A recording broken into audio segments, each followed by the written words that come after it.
Hello everyone, this is Eddie Garcia from EMG Customs. What I have here, I have a roll sizer from rollsizer.com. This is a commercial version. I received this several months back and I've been using it to process my brass, to test fire guns, use it in practice and matches, etc. So what I want to do in this video is just to kind of talk about how it comes, how to set it up, and to be able to process your own brass. It's pretty darn simple. So pretty much the main unit is already attached to this little wooden slab. You could always take it off. Me personally, I just left it on. It didn't seem to bother me one bit. What you got here, you got these discs, and each disc is labeled. And this one, for example, is labeled 30 Super Comp. That's one I'll be using right now. But I also got the disc for 9mm, 40, 45 as well. Pretty simple. There's a little key right here. You just find the indent that's on the unit itself. You just slide it right on in. You have a washer, and you also have like a little nut. Slide it right on. Use a little Allen key. Tighten it up just so slightly. Comes with a little extender here, so you can go put a case feeder on it. I have a Dillon case feeder right here. Just slide that son of a gun on if I can. There we go. You got a hose that comes with it as well. Has a little adapter that goes to the Dillon case feeder. You got the other side as well. I actually cut mine so it can actually fit, but I'm also going to be connecting this to my case feeder and my Revolution. So you just slap that in. Actually, push this in first and slap that bad boy in. And then from there, you just adjust this for the height of the brass that you're going to go. Pretty simple. Now, what I did is I put a couple cases inside here. You can see I got a case right here and I got another case on top.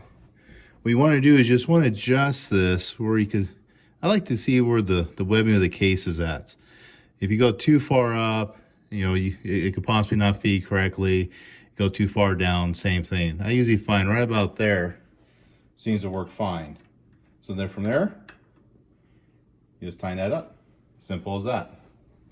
Now with the unit itself, you got all these bolts that go inside here. This is how fast the machine's gonna go.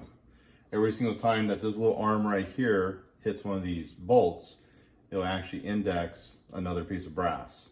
So it depends on how good your case feeder is. For some reason, this case feeder is not very fast. I haven't done any modifications to it. There's many aftermarkets you could do to put a better motor in it, different shell plate, etc. So right now I only really have 2 bolts in it. When I connect it to my Revolution, I will be able to do all 6. And I believe the round counts like around 6,600 pieces of brass per hour. So again, this is just for demonstration. I've been using this just kind of like for testing to see how it works. The next thing I'm going to do is actually connect it to my Revolution.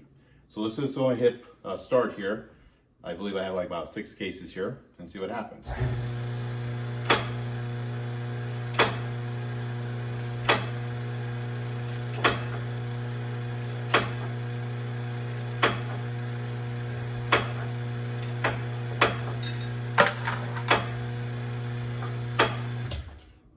So it just goes through the process. So you can see with only 2 bolts, it's pretty darn slow.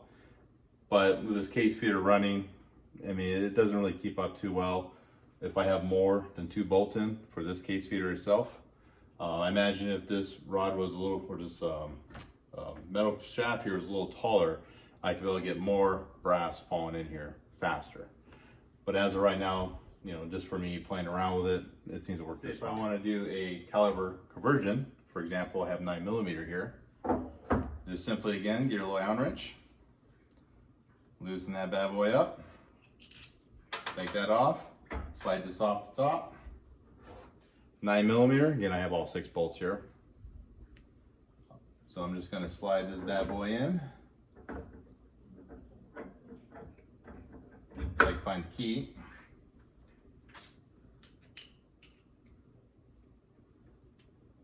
Screw that down with the Allen wrench again. Doesn't have to be super tight. I just kind of just snug it just a little bit. And the only thing I need to do from there is drop a couple pieces of brass that needs to be processed and adjust my dropper here. And then from there I could just hit start and I can start roll sizing brass. It's very convenient, very easy, very fast. I've never really had a roll sizer before through 20 years of shooting. I love this thing. I don't think I could ever live without it again. It's just because it processes the brass to exactly the spec that it's supposed to be. And I hate to tell you, most sizing dies can't do that. So we'll talk about that as well. Okay, so what I have here is a piece of 38 Super Comp brass that I found at the range. So you can just see, just look right here at the rim, right at the base. You can see that this thing's pretty bulge. And this thing has already been sized one time by somebody. And I just pulled the bullet, that's all I did. So what I'm gonna do is I'm gonna run this through my reloader right now, just to deprime and also resize, and I'll show you again what it looks like here.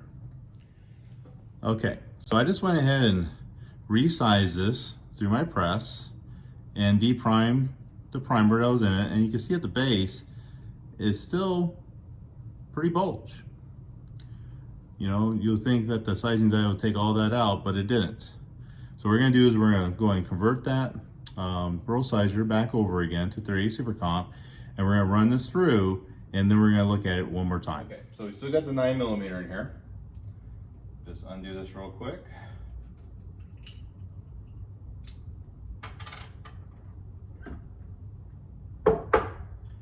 Got my 38 Super Comp.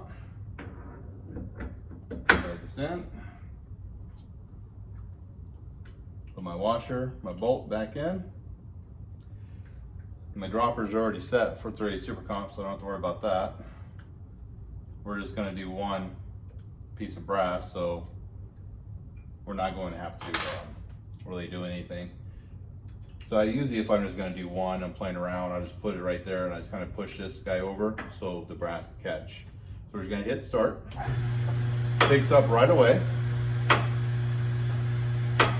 Turn that off, pull that out, and I'm gonna, I guess I can show you right here.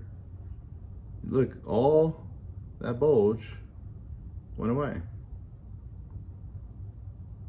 So what I'm gonna do now is I'm gonna run this through the reloader one more time here, because roll sizer does recommend that once you roll size, you do have to throw it through a sizing die again, because it's not roll size in the very top of the case, okay? It's only doing the very base. So you do have to run a sizing die as well. So I'm gonna go ahead and run this through again. I'll show you one more time what it looks like. Okay, so I just went and ran through my machine. So I just sized it. So it's just a typical sizing, decapping die. And you can see what it looks like now. So you can see this was a round that was found on the range. It was obviously bulged. So I just pulled the bullet, dumped all the powder out. Shows you what it looked like beforehand. Sized it on my machine with a full length sizing die, decapper. Still saw the bulge. Ran it through the roll sizer. You can see all the bulge went away. We went ahead and put it through the press again to resize it, because that's exactly how you're supposed to do it with the roll sizer itself. You have to run a sizing die to get the top done. But you can see I was able to save that. And unfortunately, with my standard sizing die, it would never take the bulge out. It just wouldn't.